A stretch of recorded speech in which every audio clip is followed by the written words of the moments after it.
Hey everybody, I'm Joshua Orro, the Mustang Prince, and welcome to Mustang Prince Orro Reports. Now, today's episode has been requested by my #1 fan, Nathan Higa, not too long after I met him during the Swan Princess 25th Anniversary Pink Carpet event back in 2019. And this episode requires a little backstory. After the Avengers first assembled in 2012, things kind of went up and down for the team.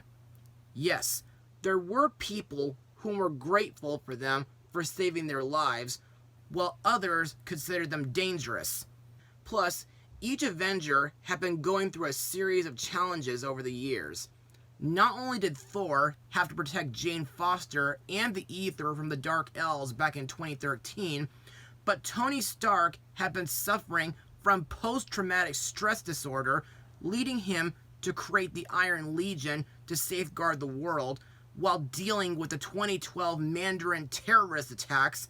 And in 2014, Captain America reunited with his long-lost friend Bucky Barnes, aka the Winter Soldier, while teaming up with Falcon, Nick Fury, and Black Widow to put a stop to Hydra, who had infiltrated S.H.I.E.L.D.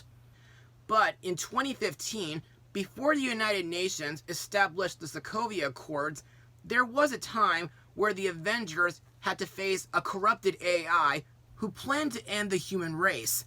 And that, my loyal viewers, is the movie that Nathan wanted me to blog for about 3 years now.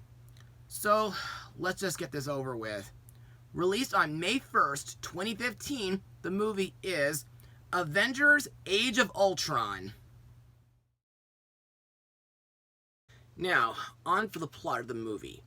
Not long after raiding a Hydra facility in Sokovia, Tony Stark jumpstarts a dormant peacekeeping program. Unfortunately, things start to go terribly awry, which forces him, along with Captain America, Thor, the Incredible Hulk, Black Widow, and Hawkeye, along with Nick Fury and Maria Hill, to reassemble.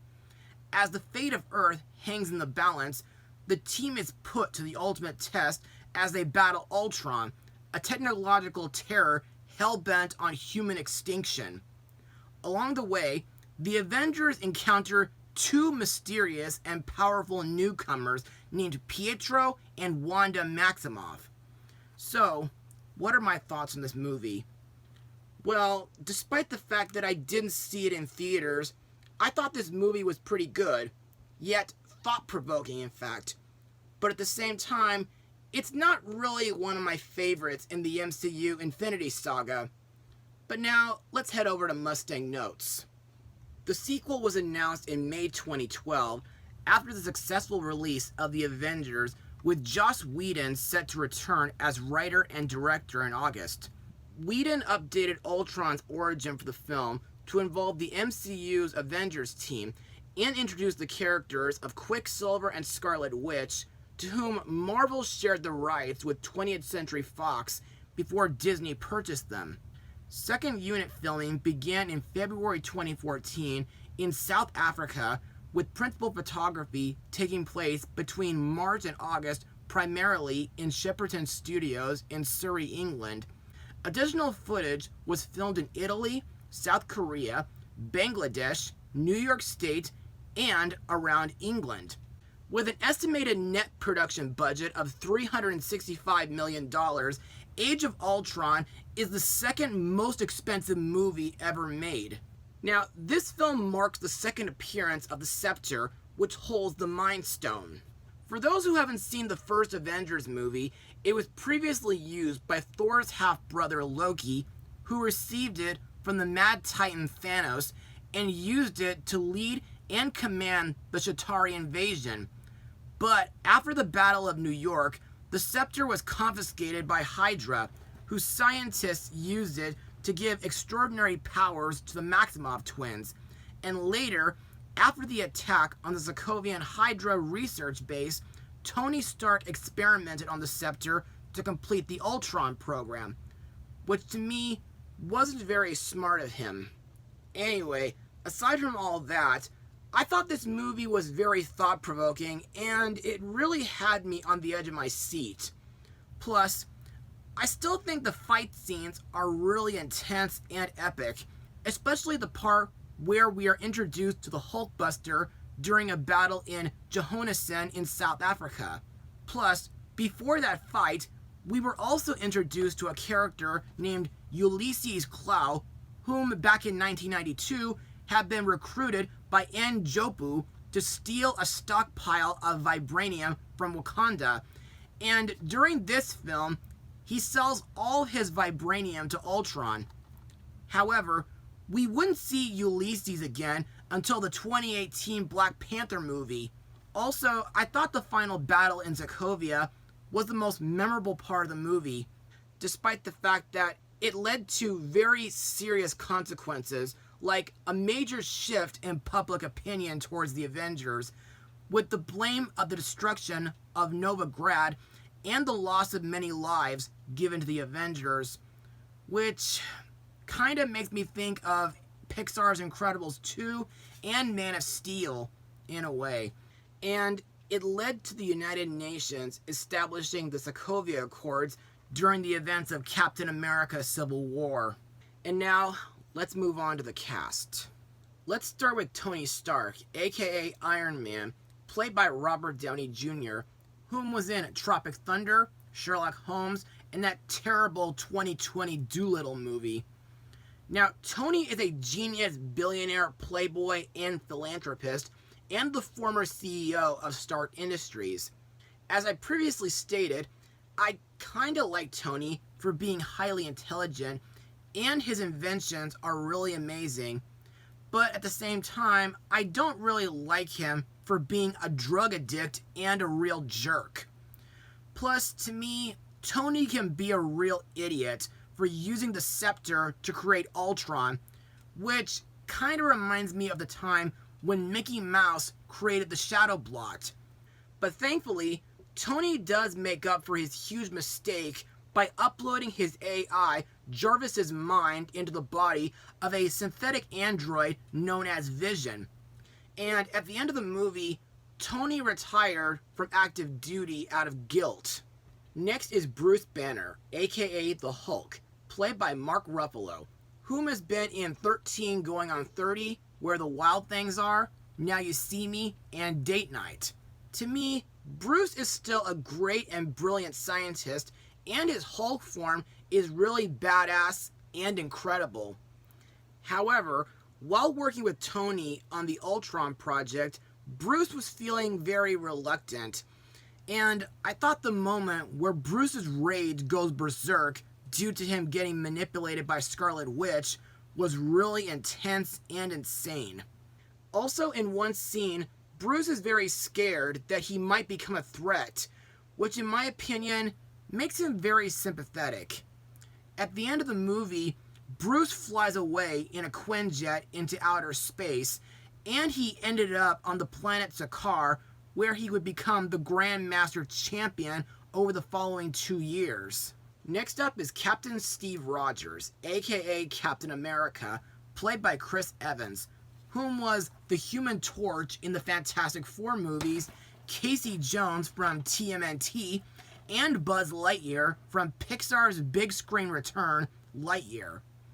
Now, I still find Steve to be a very pure-hearted super soldier and a real patriotic hero, but at the same time, Steve is also very sympathetic due to him not knowing how to belong in a modern world, and he strives to uphold his code of honor.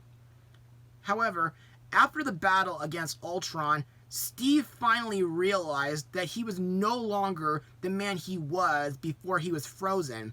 Hence, he decides to focus his life on just helping people, taking a permanent role as the leader of the second incarnation of the Avengers. Next we come to Thor Odinson, the Norse god of thunder and Prince of Asgard, played by Chris Hemsworth, whom has been in the 2009 Star Trek reboot, 2015's Vacation, and the 2016 Ghostbusters reboot. To me, I still think Thor is a humble and noble warrior and a real man of honor. Plus, his thunder powers are really fantastic. However, One of the most interesting scenes involving Thor is the part where, after finding the Water of Sights with Eric Selvig's help, he finds out that the gem from Loki's scepter was an Infinity Stone. And I also like the part where he used his lightning to give birth to Vision. At the end of the movie, Thor returns to Asgard to learn more about the other Infinity Stones. Next we have former S.H.I.E.L.D. agents Natasha Romanoff, aka Black Widow, and Clint Barton, aka Hawkeye, played by Scarlett Johansson and Jeremy Renner. In my eyes, Nat is still a tough-as-nails superheroine and spy, and she's a real master at martial arts, and her electroshock weapon, the Widow's Bite, are pretty intense. And Clint is a master archer, and he has an extremely keen eyesight. To me, these two are close friends, and I like that Nat shares a very sweet bond with the Hulk. Plus, the part where she tells Bruce about her time training at the Red Room was pretty interesting.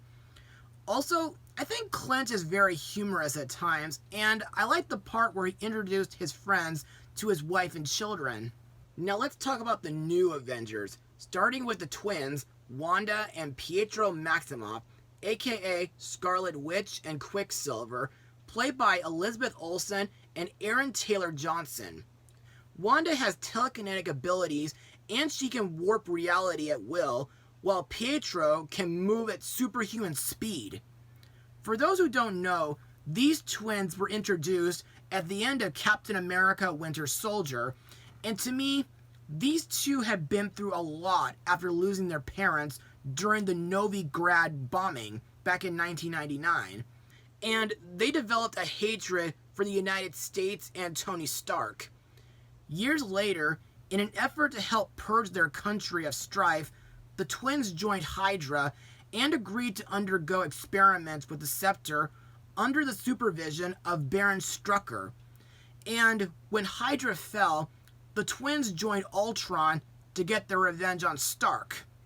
But thankfully, they abandoned him when they discovered Ultron's true intentions to eradicate humanity.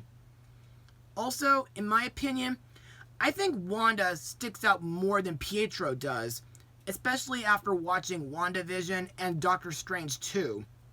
I mean, while she is serious and an introverted individual with emotional fragility, at her core, Wanda has a very caring personality devoted to protecting innocence and a willingness to fight for what she feels is right. Also, I think Wanda is capable of acknowledging her mistakes and learning from them as well, and I really felt bad for the loss of her brother Pietro when he sacrificed his own life to protect Hawkeye. Another character to talk about is Vision, played by Paul Bettany, best known from Kiss Kiss Bang Bang, Master and Commander, The Far Side of the World, The Da Vinci Code, and Solo, a Star Wars story. Vision was a synthezoid made from vibranium created by Ultron with the help of Helen Cho, and given life by the powerful Mind Stone.